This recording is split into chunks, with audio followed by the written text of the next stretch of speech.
বাংলাদেশের পাহাড়ি অঞ্চলে এক অমূল্য ধন লুকিয়ে আছে, যেটা হচ্ছে বিন্নি হলুদ।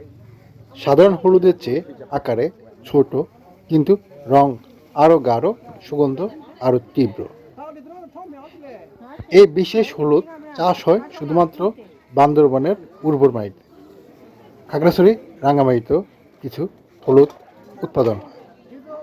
সাধারণ হলুদের চেয়ে এর ঔষধি গুণ অনেক বেশি।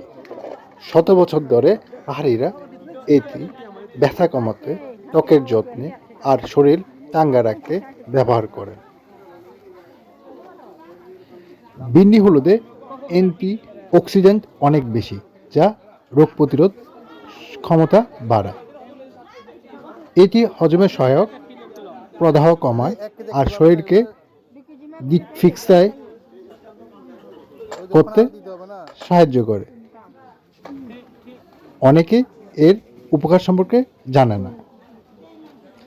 পাহাড়িরা রান্নায়, আয়ুর্বেদিক চিকিৎসায়, এমনকি রূপচর্চায় ব্যবহার করে এই বিন্নি হলুদ। বান্দরবান বাজারে হাটের দিন, বিশেষ করে রোববার এবং বুধবার, এই বিন্নি হলুদ ওঠে। এই বিন্নি হলুদ 200 থেকে 300 টাকায় বিক্রি হয়ে থাকে।